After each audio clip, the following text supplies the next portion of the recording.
नमस्कार दोस्तों, अगर आप भी कैश निकालते हैं या फिर एटीएम के माध्यम से बैलेंस चेक करते हैं, तो ये वीडियो आपके लिए काफ़ी ज़्यादा इम्पोर्टेंट होने वाला है। यानी कि 1 मई 2025 से एटीएम के नियमों में काफ़ी बड़ा बदलाव दिखने जा रहा है दोस्तों। आने वाले महीनों में आपको कैश निकालने के लिए और बैलेंस चेक करने के लिए अतिरिक्त शुल्क देना होगा, इस बात को आपको ध्यान रखना है।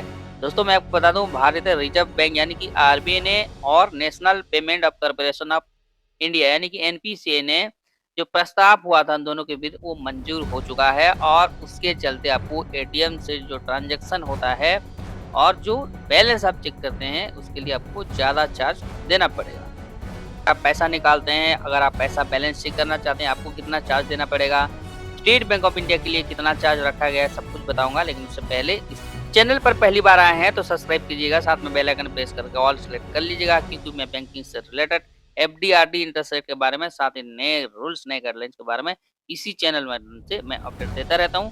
अगर पहले से आपने सब्सक्राइब कर रखा है तो मैं आपका आभारी हूं। चलिए आगे बढ़ते हैं। आरबीआई द्वारा एटीएम से कैश निकासी और बैलेंस चेक जैसे लेन-देन के लिए इंटरचेंज फीस भी वृद्धि कर दिया गया है, जो 1 मई 2025 से लागू हो जाएगा। अब सवाल ये उठता है कि एटीएम से कैश निकालने पर कितना चार्ज देना पड़ेगा। अभी फ्री लिमिट खत्म होने के बाद एटीएम से कैश निकलने पर 70 रुपया प्रति निकासी शुल्क लगता था, ये पहले भी अभी लग रहा है।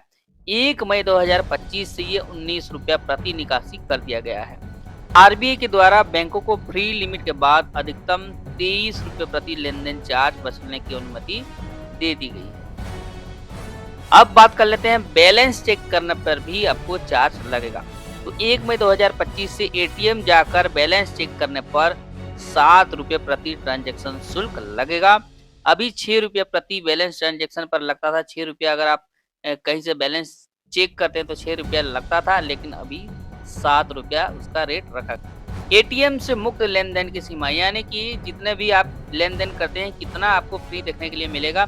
अपने बैंक से एटीएम से हर महीने 5 लेन देन यानी कि 5 ट्रांजैक्शन, जिसमें कैश निकासी और गैर निकासी भी मौजूद है, साथ में मिनी स्टेटमेंट भी शामिल है, इस बात को ध्यान रखना है। और इसके अलावा दूसरे बैंकों के एटीएम से, जैसे कि मेट्रो शहर हो गया, उसमें 5 ट्रांजैक्शन लेन देन और गैर मेट्रो में 6 मुफ्त लेन देन आप कर सकते हैं।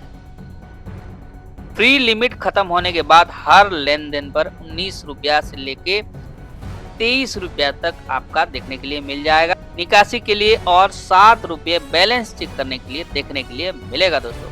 अब इसको समझते हैं क्या होती है इंटरचेंज फीस।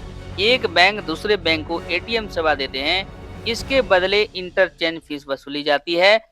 अब इंटरचेंज फीस को बढ़ा करके रुपया रखा गया है और 7 रुपया बैलेंस चेक रखा गया, जो 1 मई 2025 से लागू हो जाएगा दोस्तों। अब समझते हैं एसबीआई में क्या नियम है। तो भारतीय स्टेट बैंक द्वारा 1 फरवरी 2025 से सभी ग्राहकों के लिए एटीएम में 5 ट्रांजैक्शन मुफ्त यानी कि फ्री जो लेन देन करते हैं दोस्तों वो रखा गया था। अन्य बैंकों में एटीएम में 10 लेन देन रखा गया था। ये जो सुविधा है दोस्तों अभी इसी मंथ एंड तक समाप्त हो जाएगा। 1 मई से ये जो फ्री ट्रांजैक्शन जो है समाप्त हो जाएगा और 23 रुपया तक का आपका निकासी में शुल्क लग सकता है दोस्तों। अब ग्राहक क्या करे, तो नंबर 1 पॉइंट है, अपने बैंक के एटीएम के इस्तेमाल से 5 मुफ्त लेन देन किया जा सकता है, इसलिए अपने बैंक के ही एटीएम से आप लेन देन कीजिए, इसका ही आप इस्तेमाल करके ये शुल्क बचा सकते हैं दोस्तों। नंबर 2 पर आता है मोबाइल बैंकिंग को भी ज़्यादा आप कर सकते हैं, यूपीआई वगैरह भी आप चला सकते हैं, या फिर कार्ड के माध्यम से आप डिजिटल भुगतान कर सकते हैं और आप अपने जो बचत है उसको बचा सकते हैं। नंबर 3 पर आता है छोटी छोटी कैश निकासी। इससे बेहतर है कि एक बार में आप बड़ा पैसा निकाल सकते हैं जितना आपके घर की जरूरत पड़ रहा है, ताकि बार बार ट्रांजैक्शन करने से आपको ज़्यादा चार्ज देना ना पड़े दोस्तों। वीडियो इन्फॉर्मेटिव लगा तो अपने दोस्तों यारों को भी शेयर कीजिए। मिलते हैं एक इंटरेस्टिंग टॉपिक पर नेक्स्ट वीडियो में, तब तक के लिए जय हिंद दोस्तों।